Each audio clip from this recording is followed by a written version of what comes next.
Yes, yes, yes, yes. Sir, is it visible, sir? Yes, madam. So 19 document open chesara. Right, దాన్ని కొంచెం పెద్ద చేయండి ఆ document ని సైజు.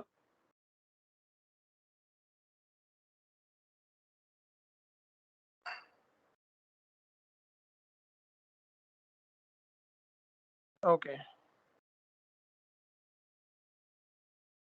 సో అసెట్ అకౌంటింగ్ కిందకి రండి. ఇంకా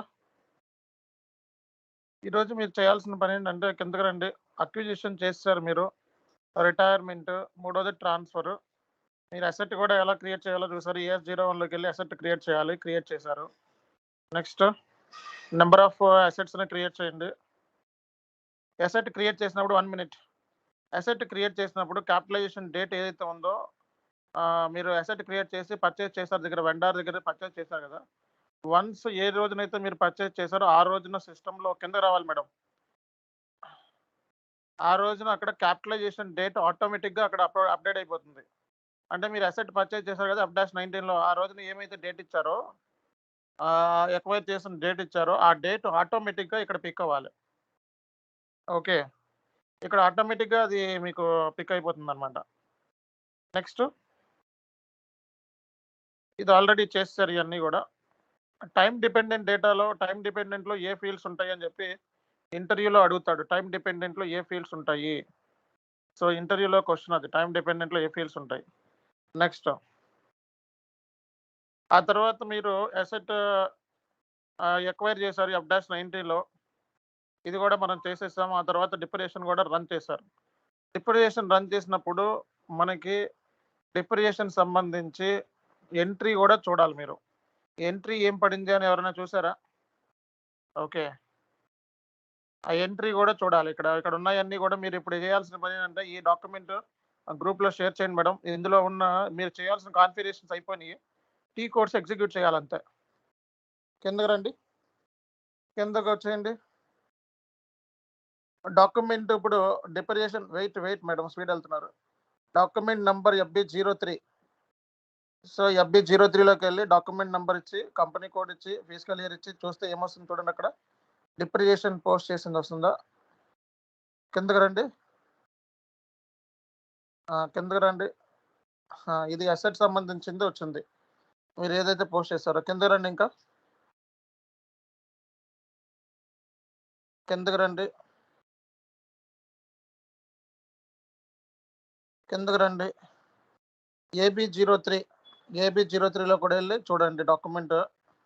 కిందకి రండి, ఇంకా AB08 ఏంటంటే ఏదైనా డాక్యుమెంట్ పోస్ట్ చేసిన తర్వాత దాన్ని రివర్స్ చేయాలంటే టీ కోడ్ AB08.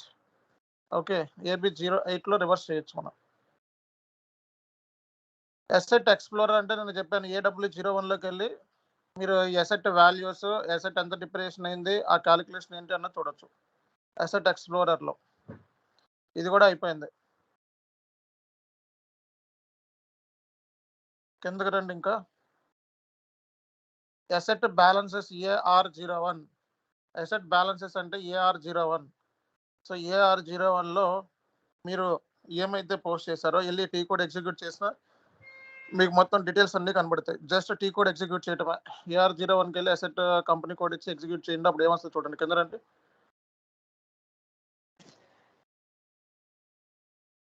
ఇక్కడ చూడండి. ఇక్కడ మనకి AR01లో అసెట్ ఎంత పర్చేస్ చేశారు, డిప్రిసియేషన్ ఎంత క్యాలిక్యులేట్ అయిందో అన్ని డీటెయిల్స్ ఇక్కడ మీకు వచ్చేస్తాయి. నెక్స్ట్ కిందకి రండి. ఈ టీ కోడ్స్ ఎగ్జిక్యూట్ చేయడం, డిప్రిసియేషన్ క్యాలిక్యులేట్ చేయడం కూడా నేను చూపించాను. సో డిప్రిసియేషన్ క్యాలిక్యులేట్ చేయడానికి టీ కోడ్ AFAB. AFABలో ప్లానెడ్ ఎందుకు, అన్ప్లానెడ్ ఎందుకు, రిపీట్ ఎందుకు, రీస్టార్ట్ ఎందుకు అనేవి ఇంటర్వ్యూలో కన్ఫామ్గా అడుగుతాడు. ఓకే, ఈ 4 కూడా ఇంటర్వ్యూలో కన్ఫామ్ క్వశ్చన్స్. అలాగే మెథడ్స్ చెప్పాను డిప్రిసియేషన్లో, straight line method, WDV method, అట్లాగే multi level method, periodic control method. Periodic control method గురించి ఎక్కువ అడుగుతాడు. పీరియాడిక్ కంట్రోల్ మెథడ్లో ఏ ఫీల్డ్స్ ఉంటాయి అని చెప్పి ఇంటర్వ్యూలో అడుగుతాడు. ఓకే మేడం, మొత్తం అసెట్ అకౌంట్కి సంబంధించిన ఆల్ డాక్యుమెంట్స్ గ్రూప్లో షేర్ చేయండి. కిందకు రండి, ఇవన్నీ చేసేసాం నిన్న. కిందకు రండి, బ్యాక్గ్రౌండ్లో ఎగ్జిక్యూట్ చేసాం. S137లో మన డీటెయిల్స్ చూసాం. Okay. So, after that schedule background చేసాం మనం. ఫైనల్‌గా రిజల్ట్ ఎలా వచ్చింది చూసాం ఇది గూడా. నెక్స్ట్ డిప్రిసియేషన్ కాలిక్యులేట్ చేసినట్టు 1 స్కూల్ రిక్వెస్ట్‌లో మనం డిప్రిసియేషన్ కాలిక్యులేట్ చేసినట్టు కనపడింది. ఇది గూడా చేసాం. ఇప్పుడు డిప్రిసియేషన్‌కి సంబంధించి ఎంట్రీ ఎలా పడుతదనో చూడాలిప్పుడు. కిందకి రండి. ఎంట్రీ చూసారా ఎప్పుడన్నా?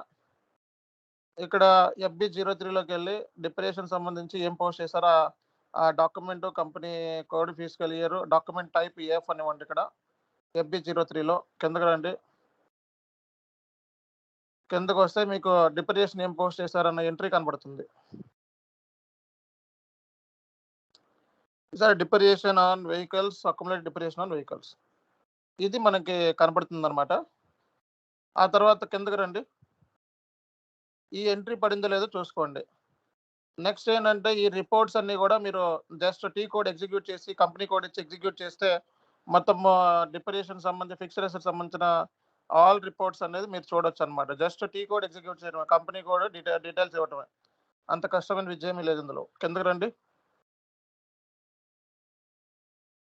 ఇవన్నీ పాపులర్ రిపోర్ట్స్. Next retirement. ఇవి మీరు చేయాల్సిన పని. రిటైర్మెంట్‌లో విత్ కస్టమర్ ఉంది, వితౌట్ కస్టమర్ ఉంది. స్క్రాపింగ్ చేయొచ్చు. ఫుల్ రిటైర్మెంట్ ఉంది, పార్షియల్ రిటైర్మెంట్ ఉంది. ఫుల్ రిటైర్మెంట్‌కి ఓటీ కోడ్ ఉంది, పార్షియల్ రిటైర్మెంట్‌కి ఓటీ కోడ్ ఉంది. రిటైర్మెంట్‌కి సంబంధించి కాన్ఫిగరేషన్ చేసేసారు. బ్యాలెన్స్ షీట్ అకౌంట్స్‌లో రిటైర్మెంట్ సంబంధించిన జీఎల్స్, అక్యుములేటెడ్ డిప్రిసియేషన్ సంబంధించిన జీఎల్స్ అన్నీ చేసేసారు కాన్ఫిగరేషన్. ఇప్పుడు మీరు చేయాల్సిన పనేంటంటే ఈ పార్షియల్ రిటైర్మెంట్ ఎలా చేస్తారు, ఫుల్ రిటైర్మెంట్ ఎలా చేస్తారు అనేది మీరు ఓన్‌గా ఈరోజు చేయాలి. కిందకి రండి. కిందకి రండి ఇంకా. Retirement of asset by scrapping T code వచ్చేటప్పటికి ఏబీఏ-విఎన్. సో, ఏబీఏ-విఎన్‌లోకెళ్ళి మీరు ఒక 4, 5 అసెట్‌లు క్రియేట్ చేయండి. దాంతో పోస్ట్ చేయండి. ఎంట్రీస్ పాస్ చేయండి. F-19లోకెళ్ళి దానికి AW01లో చూడండి. ఫస్ట్ ఏంటంటే అసెట్ క్రియేట్ చేయండి. ఒక 4, 5 asset building, land, furniture, fixtures ఇవన్నీ క్రియేట్ చేయండి ఫస్ట్. ఓకే. అవన్నీ క్రియేట్ చేసేసిన తర్వాత దానికి సంబంధించి పోస్టింగ్ చేయండి. F-90లోకెళ్ళి అసెట్ పర్చేస్ చేయండి. ఫర్నిచర్ వెండర్ దగ్గర నుంచి ఫర్నిచర్ పర్చేస్ చేయండి. ఫిక్స్చర్స్ పర్చేస్ చేయండి. అట్లాగే బిల్డింగ్ పర్చేస్ చేయండి. మిషనరీ పర్చేస్ చేయండి. ఆ తర్వాత మీరు AW01లోకెళ్ళి చూడండి. అసెట్ వాల్యూస్ వస్తాయి. ఓకే. తర్వాత వాటికి డిప్రిసియేషన్ కాలిక్యులేట్ చేయండి. ఓకే. తర్వాత చేయాల్సిన పనేంటంటే ఏబీఏ-విఎన్ టీ కోడ్ ఎగ్జిక్యూట్ చేయాలి. ఏబీఏ-విఎన్ టీ కోడ్ ఏంటి? స్క్రాపింగ్ చేయాలంటే ఏబీఏ-విఎన్ టీ కోడ్ అనమాట. సో, అసెట్ సంబంధించిన సంబంధించి ఏబీఏ-విఎన్‌లోకెళ్ళి ఇక్కడ మీరు posting date, asset value date ఈ డేట్స్ అన్నీ గూడా ఇచ్చుకుంటారు. కిందకి రండి. జస్ట్ ఎంత పార్షియల్ అంటే ఇప్పుడు అసెట్ వాల్యూ 50,00,000 ఉంది. ఓ 25,00,000 రిటైర్మెంట్ చేద్దాం అనుకుంటున్నాం. కాబట్టి అక్కడ పార్షియల్ సెలెక్ట్ చేసుకోవాలి. ఒకవేళ ఫుల్ అయితే ఫుల్. ఈవెన్ పర్సెంటేజ్ రేట్ మీద కూడా సెలెక్ట్ చేసుకోవచ్చు. 50%, 20%, 30% అట్లా. సో, క్వాంటిటీ కూడా మనం ఇవ్వొచ్చనమాట ఇక్కడ. సో, కాబట్టి ఇక్కడ మీరు పార్షియల్ రిటైర్మెంట్ చేయాలంటే పార్షియల్ రిటైర్మెంట్ సంబంధించి సెలెక్ట్ చేసుకొని 50% అసెట్ వాల్యూ ఒక 50,00,000 అనుకోండి. ఒక 25,00,000 పార్షియల్ రిటైర్మెంట్ కూడా చేసుకోవచ్చు. కిందకి రండి. అక్కడ ఎలా చెప్తే అలా చేయండక్కడ.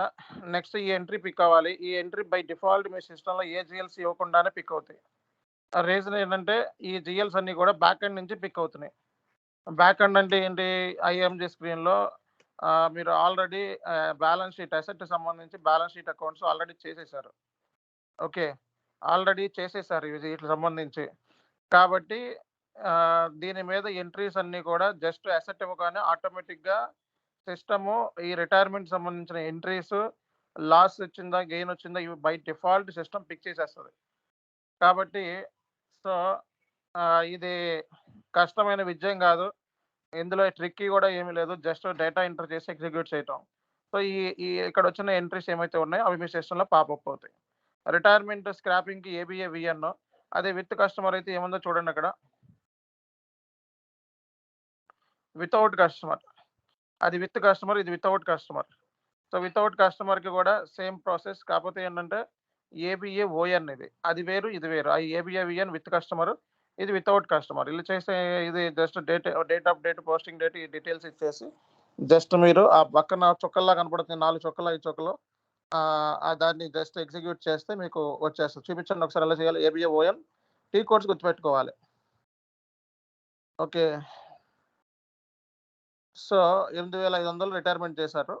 సేమ్ ఇట్లాగే మీరు కూడా చేయండి. కిందకి రండి. కిందకొస్తే మీకు ఈ gain on sale of asset వచ్చిందిక్కడ. ఇది బై డిఫాల్ట్ మీకు వస్తదనమాట. So gain or loss on system by default pick చేసుకుంటది. ఎందుకంటే దానికి సంబంధించిన జీఎల్స్ ఆల్రెడీ మీరు ఇచ్చేసారు కాబట్టి సిస్టమ్‌కి లాస్ వచ్చిందా? గెయిన్ వచ్చిందా? అనేది ఈజీగా తెలిసిపోతుంది. కిందకి రండి.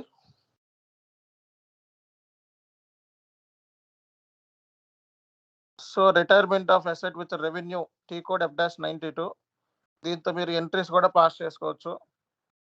వెళ్ళండి కింద. సో ఇవన్నీ మీరు ఎంట్రీలు పాస్ చేసేయండి అయిపోతుంది. సో ఇది ఈరోజు work assignment for everyone. Okay. ఇదన్నీ పోస్ట్ చేయటం ఇయన్నీ ఈజీయే. జస్ట్ టీ కోడ్ ఎగ్జిక్యూట్ చేయటమే. ఇందులో ఏమి ట్రిక్కీ లేదు. ఓకే. జస్ట్ ఏంటంటే టీ కోడ్స్‌ని ఎగ్జిక్యూట్ చేయటం అంతవరకే. ఇందులో ట్రిక్కీనెస్ అంటే ఏమీ లేదు పర్టిక్యులర్‌గా. చూసి మీరు ఆ టీ కోడ్స్ ఏమైతే ఉన్నాయో దాంట్లో ఎలా ఉందో అలా మీరు జస్ట్ ముందేం చేయాలంటే అసెట్‌లు క్రియేట్ చేసుకోండి. బిల్డింగ్‌కి, land, furniture, fixed assets all fixed అసెట్స్‌కి అసెట్ క్రియేట్ చేసుకోండి. ఒకటేసి, రెండేసి క్రియేట్ చేసుకోండి అసెట్ మాస్టర్‌లోకెళ్ళి. ఆ తర్వాత వాటిని పర్చేజ్ చేయండి వెండార్ దగ్గర నుంచి. పర్చేజ్ చేయడానికి F-90 టీ కోడ్ యూజ్ చేస్తారు. ఓకే. ఆ తర్వాత ఏం చేస్తారు? F-90 టీ కోడ్ యూజ్ చేసిన తర్వాత మీరు వీటిల్ని ఎగ్జిక్యూట్ చేస్తారు. ఇది డిప్రిసియేషన్ అన్నిట్లికి ఎగ్జిక్యూట్ చేస్తారు. డిప్రిసియేషన్ అన్నిట్లికి కాలిక్యులేట్ అయిపోతుంది. ఓకే. తర్వాత చేయాల్సిన పనేంటంటే ఆహ్, ఈ టీ కోడ్స్ ఏమైతే ఉన్నాయో డిప్రిసియేషన్‌కి సంబంధించి టీ కోడ్స్ పాపులర్ రిపోర్ట్స్ అవి జస్ట్ సిస్టమ్‌లో యేసుకొని సెర్చ్‌లో యేసుకొని కమాండ్ ఫీల్డ్‌లో యేసుకొని ఎగ్జిక్యూట్ చేసి కంపెనీ కోడ్ యేస్తే రిపోర్ట్‌లన్నీ వచ్చేస్తాయి. అది దాంట్లో ట్రిక్కీ ఏమి లేదు. రిటైర్మెంట్‌కి సంబంధించి ఏబీఏవీఎన్, ఏబీఏఓఎన్ టీ కోడ్స్ ఎగ్జిక్యూట్ చేసి ఈ రిపోర్ట్స్ మనకి చేసి నాకు స్క్రీన్ షాట్స్ పంపించండి. ఓకే. అండ్ లాస్ట్ టైమ్ మనం డిస్కషన్‌లో భాగంగా ఇది కూడా అడిగాను మిమ్మల్ని అందరిని కూడా. బిజినెస్ రిక్వైర్మెంట్ ఎలా గ్యాదర్ చేస్తారని. సేమ్ టాస్క్ అక్కడ నైట్ బ్యాచ్ ఒకళ్ళకి ఇచ్చాము. అందులో ఒక 3, 4 మెంబర్స్ చెప్పారు. అది ఆల్రెడీ నేను యూట్యూబ్‌లో పెట్టాను. చూసారా లేదా? సార్ చూసాం సార్. ఇక్కడ కూడా జరిగింది సార్. కాకపోతే ఆ వీడియో షేర్ అవ్వట్లేదు సార్. ఎందుకు షేర్ అవ్వదు మేడం? స్కైప్‌లో షేర్ అవ్వట్లేదా? స్కైప్‌లో షేర్ అవ్వట్లేదు సార్. అది 820 ఎంబీ ఉంది సార్. అంటే వీడియో తీసాం సార్. స్కైప్‌లో కాకుండా వీడియో ఇక్కడ. ఓకే. అది డ్రైవ్‌లో పెట్టి పంపించండి అలాంటప్పుడు. Okay sir. లేకపోతే కంటిన్యూ చెప్తారా అంటే ఇక ఇప్పుడే ఈ రోజే తీసుకుందాం. ఉన్నారా ఎవరైనా చెప్పేవాళ్ళు? అది నేను నేను పెట్టింది నేను పెట్టింది చూసారా? మీకు ఒక ఐడియా చూసాం. వచ్చిందా? ఓకే. అంతకంటే బాగా చెప్పగలరా మన దాంట్లో ఎవరైనా? అడగండి. చెప్పండి అలాగే సార్. అలాగే సార్ చెప్పగలరా? ఈరోజు ప్రాక్టీస్ చేస్తారంట సార్. ఈరోజు ఈవినింగ్ ప్రాక్టీస్ చేసి మళ్ళీ మీకు ఒకసారి పోస్ట్ చేస్తాం సార్. ఓకే. ఈరోజు ప్రాక్టీస్ చేసి సో నా వీడియోస్ తీసి నాకు డ్రైవ్‌లో పంపించండి. Okay sir. Okay. Right. So ఇప్పుడు ఈ డాక్యుమెంట్ గ్రూప్‌లో పంపించండి. Okay sir. Okay. And asset అకౌంటింగ్‌కి సంబంధించిన ఎంటైర్ డాక్యుమెంట్స్ చాలా ఉంటాయి. అవన్నీ గ్రూప్‌లో పంపించేయండి. Okay sir. ఓకే. అది చేసుకోవడానికి ఉపయోగపడుతుంది. నెక్స్ట్ లెవెల్ ఎక్స్‌ప్లోర్ చేసుకోవడానికి. సార్ మీ ఓకే. వాయిస్ బ్రేక్ అవుతుంది సార్. ఓకే. ఓకే. నా వాయిస్ వినపడుతుందా? ఇప్పుడు వినిపిస్తాంది sir. Okay. So next level explore చేయడానికి అది ఉపయోగపడుతుంది. మీరు ఆ డాక్యుమెంట్‌లన్నీ పంపించేసేయండి వాళ్ళకి. నెక్స్ట్ ఏంటంటే మరి ఇక్కడ ఇది జరుగుతుందా? ఇది మనకి డైలీ ఇంటరాక్షన్స్ ఇది పెట్టమని చెప్పాను కదా! నేను దాని పేరేంటి? ఇంటరాక్షన్ ఇంటర్వ్యూ గ్రూప్‌లో ఇంటర్వ్యూ మెటీరియల్ మీద డిస్కషన్ జరుగుతున్నాయా? సార్ జరుగుతున్నాయి సార్. అంటే ఇంటరాక్షన్ గ్రూప్‌లో యాడ్ అయ్యారు sir pro members. So, okay. దానికి డెమో కోసం ప్రిపేర్ అవుతున్నారు సార్. ఈ వీక్ తర్వాత నెక్స్ట్ వీక్ నుంచి స్టార్ట్ చేస్తాం సార్. ఆల్రెడీ స్టార్ట్ చేసాము. ఇంకా ఈ డెమో ఇంటరాక్షన్ గ్రూప్‌లో ప్రెజెంటేషన్ కోసం ప్రిపేర్ అవుతున్నారు. మళ్ళీ నెక్స్ట్ వీక్ ఓకే. నుంచి మళ్ళీ స్టార్ట్ చేస్తాం సార్. ఓకే. మనకెలా ఉండాలంటే ఇక్కడ మనకి సో ఈ మధ్యాహ్నం వరకు ప్లాన్ చేసాం. ఈ పొద్దున్నే వచ్చేసేయండి. 9 గంటలకు అలా వచ్చేసి ఇంకా అదే పనిగా ప్రాక్టీస్ చేయండి. ఓకే. తొందరగా వచ్చేసి 10 గంటలకి, 8 గంటలకు త్వరగా వచ్చేసి ఒక గంట ముందే వచ్చేసి ప్రాక్టీస్ చేసేయండి. Okay sir. నేను టైం చెప్తాను మీకు ఏ టైం అన్నది. దాన్ని బట్టి మీరు ఇంకా స్టార్ట్ చేసి ఆ మెటీరియల్ కంప్లీట్ చేయాలి మీరు. ఆ కంప్లీట్ చేస్తేనే రేపొద్దున సక్సెస్ అవుతారు. సార్ దాంట్లో ఇంటర్వ్యూ క్వెషన్స్ కదా సార్? ఇంటర్వ్యూ క్వెషన్స్ అందులో లాస్ట్‌లో బిట్లు టైప్ ఉంటాయి. 195 పేజ్ నుంచి ఉన్నాయి సార్. ఆ మెటీరియల్ ఒకళ్ళు ఒక 15, 20 క్వెషన్‌లు తీసుకోవడం. చివర్లో ఉంటాయి బిట్లులాగా. ఒక 20 అవును క్వెషన్‌లు సార్. తీసుకోవడం. మీలోనే మీరు పంచుకోండి ఆ క్వెషన్స్‌ని. ఈరోజు నువ్వు డన్నింగ్, ఈరోజు నువ్వు విత్‌హోల్డింగ్ టాక్స్, ఈరోజు నువ్వు జీఎస్టీ అట్లా షేర్ చేసుకొని మీరు ఒక్కొక్క రోజున ఒక్కొక్క టాపిక్ మీరు డిస్కస్ చేయాలి ఇక్కడ. ఇక్కడ డిస్కస్ చేసి అప్పుడు ఇంటరాక్షన్ గ్రూప్‌లో ప్రెజెంటేషన్ చేయాలి. Hello! Okay sir. Okay sir. Okay. అలా అయితే మీకు త్వరగా సెలక్షన్ అయిపోతుంది మనకి. ఓకే. సో, రేపు ఈరోజు నేనేంటంటే ఎసెట్ అండర్ కన్‌స్ట్రక్షన్ సంబంధించి ఒక వీడియో పంపిస్తాను మీ అందరికి. ఒక ఓకే చిన్న సార్. వీడియో. ఒక 15 నిమిషాలు, 20 నిమిషాల వీడియో. నేను ఇప్పుడే పంపిస్తాను. మీకు పంపిస్తాను. ఇది ఓకే సార్. అయిపోయిన వెంటనే ఎసెట్ అండర్ కన్‌స్ట్రక్షన్ సంబంధించి ఆ వీడియోని ఫార్వర్డ్ చేయండి గ్రూప్‌లో. Okay sir. Okay. So, okay. ఆ తర్వాత నేను ఈ ఎఫ్ఐటీ, ఇంటిగ్రేషను, ఎస్‌డి ఇంటిగ్రేషను స్టార్ట్ చేస్తాను. Okay sir. Okay. Okay sir. Okay. So, ఇది ఈరోజు topic. Okay Saturday sir. Saturday Saturday time చెప్తాను. సాటర్‌డే ఒక 2 అవర్స్, 3 అవర్స్ ఉంటది మన class. Okay okay. So, sir. Saturday, Sunday ఉంటదో లేదో చెప్తాను.